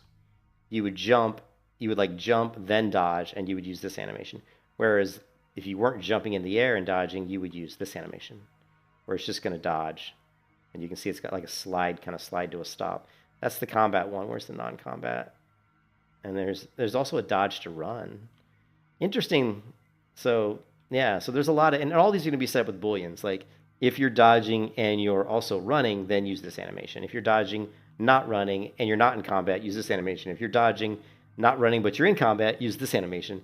And what's so cool about this animation kit is they've got pretty much all of those. You've got pretty much every one of those animations here. So we don't have to worry about like creating any animations. I mean, this has 463 different animations. You know, here's hit. Here's what it's going to look like when our character gets hit. See? We're going to have that nice little knockback. And I don't know if there's a ragdoll. There's a get up animate. Here's what it's going to look like when we get up. Oof. That's pretty good. Here's the knockdown. This one's interesting. I wonder what this guy's doing. That's interesting. I wonder what that is. So there's a knockdown backwards. This one looks like there's a knock. This one looks like you're dead. So anyway, so yeah, you can see it's a really good. I think this was an excellent kit to purchase. And that's all sitting in my project here under the dual sword section. And the animations we're using are the sequence too. So we've got the idle attack, and then under these you have different types. Like under the idle, you have idle while in combat. You have these idle offset, and we can of course preview any of these if we want. So if we go here, we can look at hit, and let's look at block and see what this looks like. And then once you go into there's like a block hit break sequence, and I don't even know what that is. Interesting. There's a block end. There's going to be a block hit. There's a loop. This just means if you're just standing still holding your block, holding the block key, that's what you would see, right? And there's a block start. This is going to play when you start to press the block. You can see the animation is you're going to bring up your sword to block. And there's going to be a block end. Surprise, your sword's probably going to go down, I would imagine. See, the sword's going down because you're ending the block. And so it basically will do a block start, and then there'll be a block loop until you release the mouse. So what's going to happen is you press the block key, the keybind, and it's going to do the block start. It's going to get to the point where that animation finishes, and then you're in the block loop until you release the keybind. And then once you release the block keybind, then you'll go to the block end, and then you'll resume back to whatever. And that's what all the animation, and that's what all of the, let's see, the blend space try to set that stuff up. But really, it's the layer, the animation layers, this stuff. You know, actually, it's not this. This is where I always get confused between the animation layer and the I'm actually have to talk to the AI about that and ask it to really explain in depth the difference between the main blueprint. Because the base really should be kind of the character. And the character implements the interface. And the layer should have the animation layers. But what I'm not seeing on the animation layer is I thought we'd see the whole layer thing, and I'm not seeing that. I'm just seeing this, which is not the entire thing. It's better if you just minimize this window and open the other one up. Because then what it does is it creates just two tabs here. We can go back and forth. But you can see on the character base in the animation graph, this is where we handle the layers, which is weird though. I think, okay, so I understand. So what it is the layer, this one here, this one handles what happens during the layer, the animation layer. So if you go here and you got the full body locomotion animation layer, that's this one. So this is that animation layer.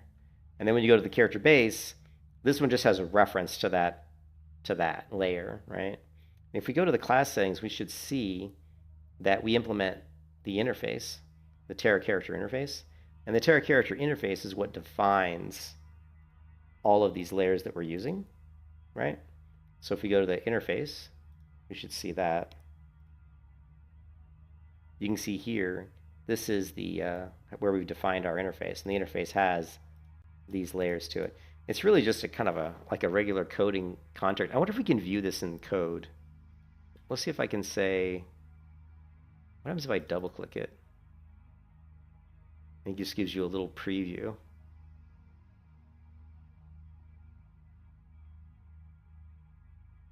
No class defaults. Here's the class settings.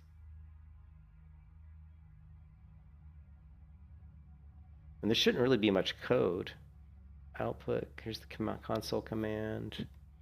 It's just an interface.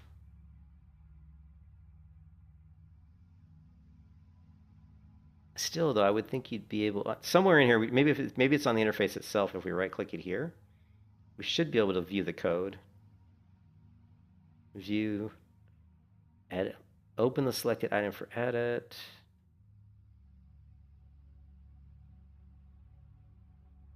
Oh, all right. Let's ask some AI.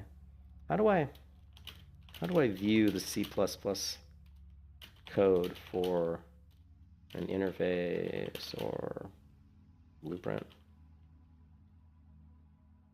I've always been curious on how to just go in and look, because I want to see what the code looks like. Would have thought it would have been here.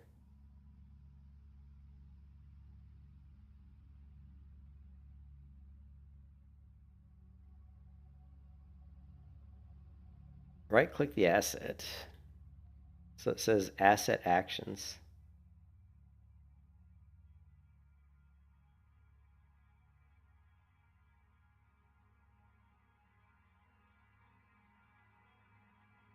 I don't see asset actions. Here it is. Asset actions, view references. Oh, it says blueprints don't have C++ code, they're visual scripts. Right-click on the for C++ classes, right-click on the blueprint open source code if it has a C++ parent. Right-click on the blueprint open source code. Okay, so assets, apparently blueprints don't have that. We can view, yeah, interesting. You still would think the interface, being an interface, would have some sort of a backing file.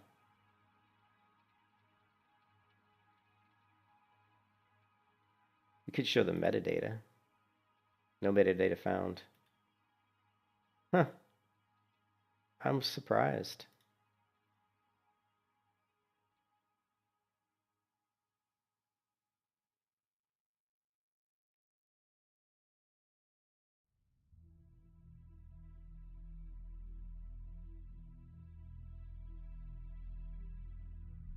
Okay, we still got the... That was weird, like the jump. Like when I'm running and I jump, it looks... So there's no... It's definitely not playing the jump stuff correctly, but I don't know if we've ever really configured the jump. We'll see what assets we've configured. Yeah, if you go into here, see we've only got... No, we have these, but we haven't configured them because we've only done locomotion. Locomotion is just movement. So,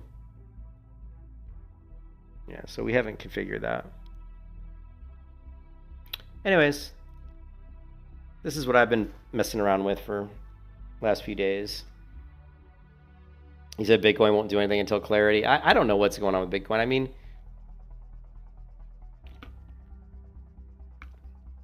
if we didn't have the war going on, and if Powell, which I thought Powell was gone, so I don't know why he's still there. If we didn't have the war going on, and if we would be lowering the interest rates, I'm sure Bitcoin would be going way up, but that's not the case.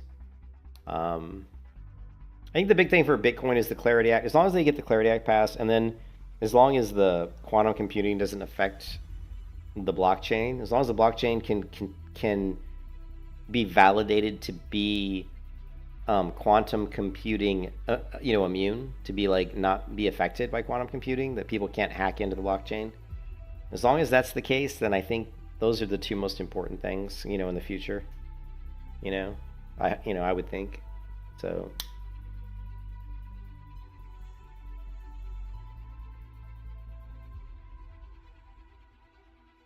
Okay, the character still seems to, when I jump, move to the right. Also, my blend space, I want to verify the blend space. My blend space underscore warrior underscore locomotion and blend space underscore warrior underscore locomotion combat have not just handle movement. Correct. We have not set up the correct jumping animations or landing animations. Can you verify that? I don't think we've set any of that stuff up. Let's see if AI can verify that for us.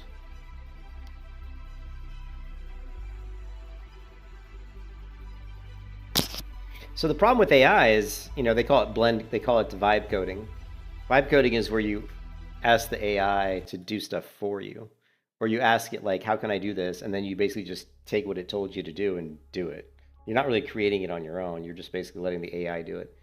The problem with that is you're not learning anything. So what I try to do with the AI with Unreal Engine, what I'm trying really hard to do is do stuff, but then try to go back and look at what I did and try to remember, like, what are the settings that we changed? What did we do to make this work? And the nice thing with AI is you do have all the information here. You can go back and read it. So, but sometimes this stuff, you can see it's doing crazy. Like, it's really drilling down into like the lowest levels.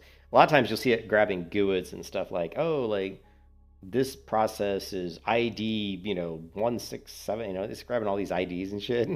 So it says here, confirmed both points. Here's what I found. Blend spaces are locomotion only, direction plus speed grid, no air state. They contain idle and walk run variables at 8 directions, 2 speeds. So this is what which is kind of what I knew it had done. And this is the fast run we set at max speed of 500. So this is what I set up the other day. No jump, fall, or land animations anywhere in either blend space. Jump animations do exist in the project. There's an extensive set already available. And it actually expected, right, and found some jump stuff. I don't know where it was looking though. The rightward drift during jump is a separate issue because there's no is in air state check in the full body locomotion. The blend space is still running during the jump. If the character has any lateral velocity at jump time, it feeds non-zero direction into the blend space, which blends toward a strafe animation with force root lock on. So this is actually really accurate. And it's really good to go through and read this stuff to understand how Unreal Engine is interpreting what your character's doing. Because I'm like jumping, like it doesn't know that I'm in the air, so it's trying to walk. I don't know why it's walking to the right though.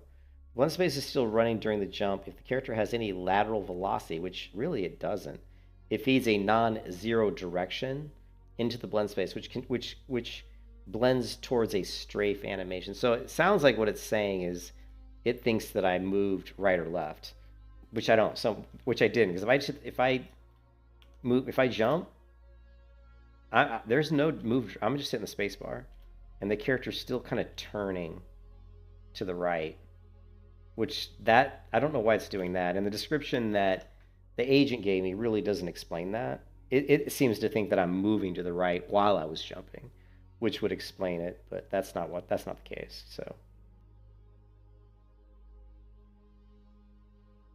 So we don't really need to worry about that. And honestly, we don't really need to do a whole lot more with this. We do need to set up the locomotion for the Izian, the full body locomotion for the Izian air state. And we can actually ask the AI to do that for us, and I think that'll be fun to see if it can manage that. So If we go into the main blueprint, I think it's in here. Actually, no, I'm sorry, it's not in here. It's in the dual SARD locomotion in here. So in here, we're not checking is in air.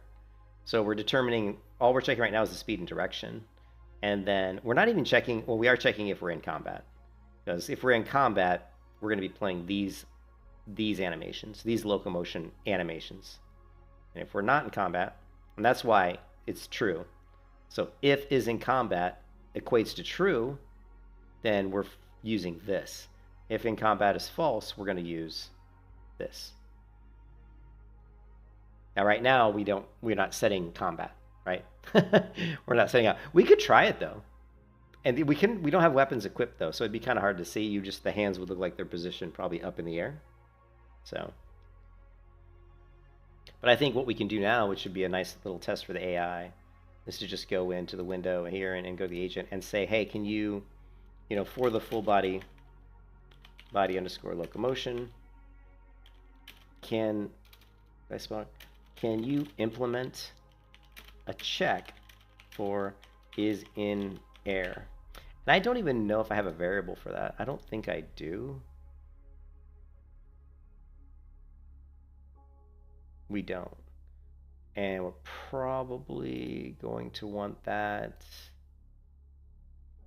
If we're doing the full body locomotion is here. So we probably would just want to add it here, I would imagine. Although it would be interesting to see if we added on the base, if we could just pull it from the base. Because we have a reference to this object, this class, and you can see here that we made speed and direction public. So I'll ask the AI agent, should we implement is in air in the base, and then just get a reference to it. We probably should, to be consistent. Also, we have speed and direction as public variables in the AVP underscore character base. Okay, so then we can use them in the AVP underscore warrior underscore dual sword.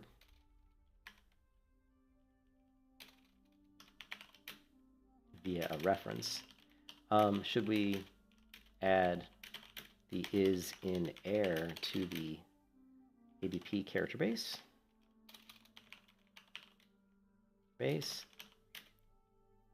To follow that same pattern. I always misspell the with T. I don't know about you guys, but whenever I write the word the, I commonly misspell it TEH. My hands just don't go in the right order. My fingers don't go in the right order. Let's see what it says.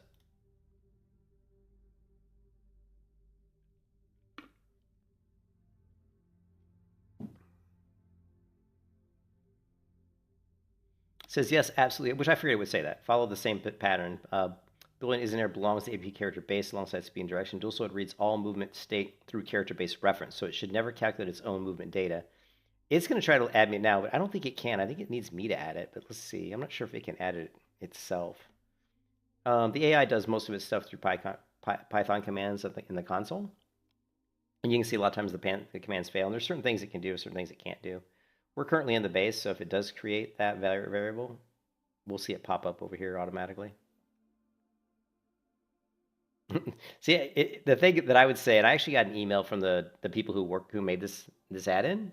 Actually, I can read that to you guys because I got a really nice email from them. Let's see if I can find it. Here we go. I got an email from Devish, and he said, "Hey, you're one of the early users of Neostack, and we really appreciate that. We're launching Neostack version 1 this Monday, and before we ship, I wanted to ask, have you run into any issues we haven't fixed yet? Is there anything missing that you wish Neostack could do? Here's what's coming in version 1. 100% coverage of Unreal Engine systems, over 70 new features and third-party integrations, UE 5.4 support," which is interesting they have UE 5.4 support because I'm actually running UE 5.7.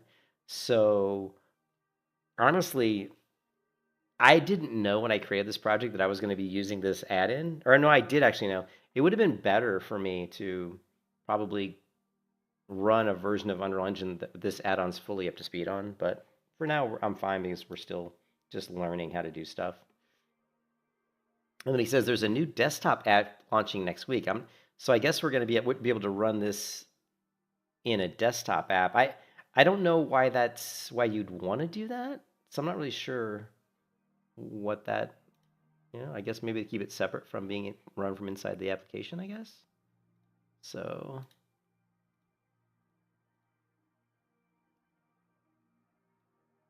I'm just cleaning up my email here. Close that. If we go to the Discord, of course, I'm a member of the B-Tide Studio, which these are the people that make this AI add-on.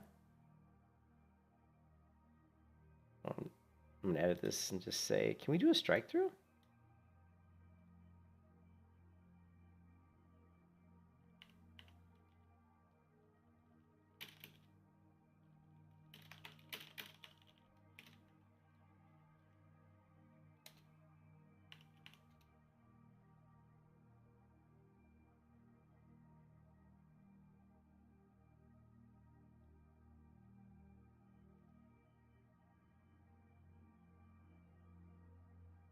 No, they were featured on the Unreal Engine. Wow. Version 1 will drop on Monday. 5.4 support is added. It will be available on Monday. All right, cool. We're going to do the...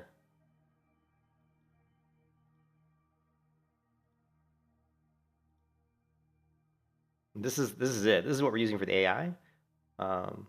It's interesting that it says saved in my library here, because it is saved in my library, but this screenshot was obviously taken from his computer.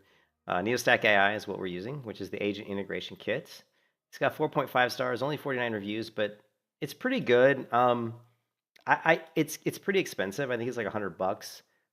What I like about it, for me personally, is that it did find some weird errors. Like I was having some weird errors initially, and it was able to figure out what was going on. So I think I wouldn't use, like right now, I don't think this is the best agent for like doing like a lot of work for you. But I think what it's good at is saying, hey, I've got my animation set up, but there's like a little bugaboo, like my character likes doing one little thing they're doing not quite right, or like we saw that on my character. If I moved right and then moved left right away, my feet kind of shuffled in kind of a fast, weird way, and it doesn't really look good. So we could ask it that, say, hey, when I move right and then move back left right away, my feet kind of do this shuffle and it doesn't really look that good. That would be something I would ask the AI agent, because it might be say, oh, you might want to tweak this animation, or and you could also, I mean, you don't even need the AI agent to do that. I mean, you could use like an AI program like Cloud or like ChatGPT, but the difference is this AI agent can actually look at your code. Like Cloud can't, if you're using like other AI stuff like Cloud Code or ChatGPT, it can't inspect your code. This can. So this can actually look at your code and say, oh, I found a parameter here that's not set. You need to set this parameter, or this, oh, this looks good. This, what I mean? It can look at your code. So that's cool.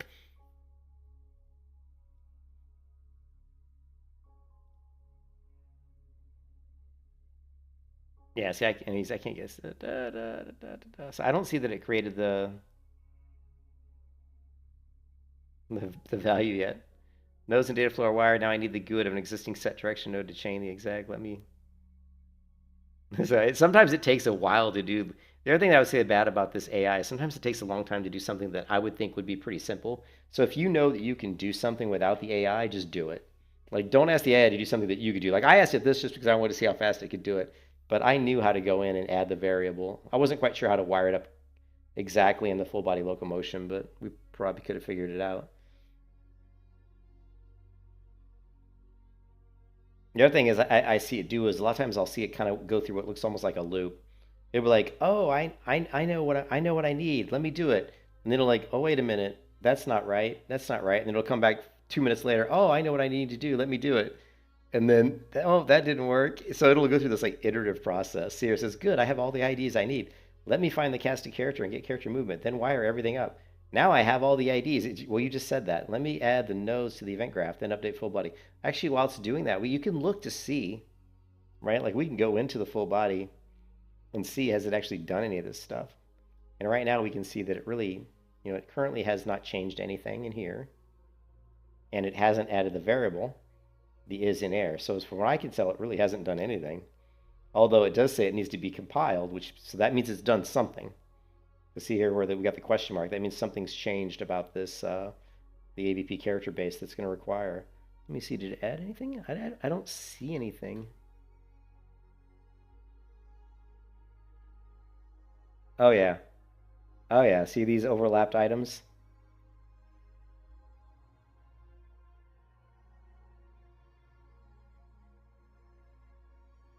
Yeah, it modified the event graph.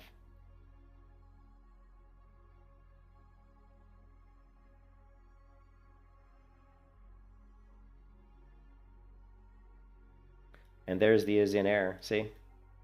It basically added this here. It added is falling, and then it's checking. It's saying get the pawn owner, and once we get it, it's getting the movement component, and it's checking to see is falling, which is a built-in Unreal Engine function. Target is a navigational movement component, and then if it is, we're going to set is in error to true. So this is what it's doing just to basically set that variable. But the thing is, where is in error? I don't see the field.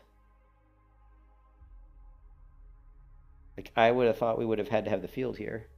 That's what's kind of throwing me off. Because, yeah, I don't see the actual field. But he's got the variable right here. The variable boolean is in error. Well, where is it defined though? Let's collapse it and huh. Interesting. I wonder where that variable's coming from. Okay, it's done. Wait. Whenever you have this little up caret, you mean it's done. Our manual connection needed in the internet. So there is a manual connection. It says the Python API can't access the event nodes. The data chain is fully wired. I just can't automatically connect the exec without the existing nodes GUID. Here's what's done and what you need to do. Done automatically. Try get pawn, that's what we just looked at. Boolean is in error data pin. Open API character base event graph. Find your set direction node. Drag it. It's then pinned to the exec pin on the new set. Once you've done that, I'll move on to implementing the jump false state. Let's just ask it, where is the Boolean is in error variable? I thought you would have to add it as a local variable to ABP underscore character base. And of course I misspelled the again.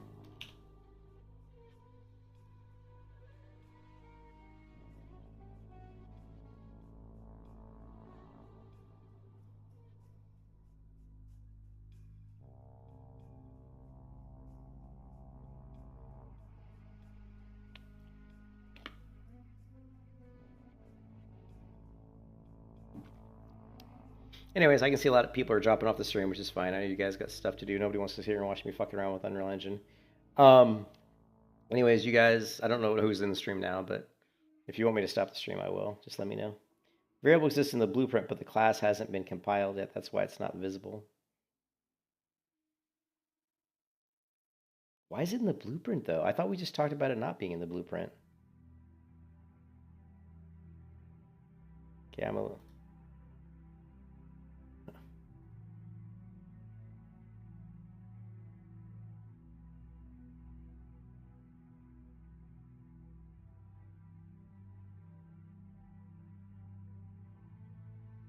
Oh, it's under movement. He put it under a section of movement. Okay, that's why. Let's go ahead and make it public. Let's compile this. Let's go here, and then it wants me to go to the full body. No, I guess the event graph. Yeah, it wants me to make change. But anyways, yeah, I'll stop the stream now. I don't think anybody's really watching. I don't think you guys want to watch me dick around with Unreal Engine. And since nobody's talking in the chat, I'll just assume that you're not interested. But I hope you guys have a good rest of your day. I don't know. I'm going to play some game today because I can't do this Unreal Engine stuff all day long because I get, I need a break mentally. But, so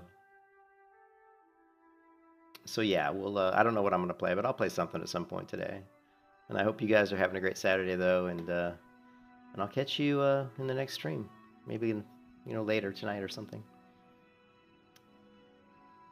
Peace out.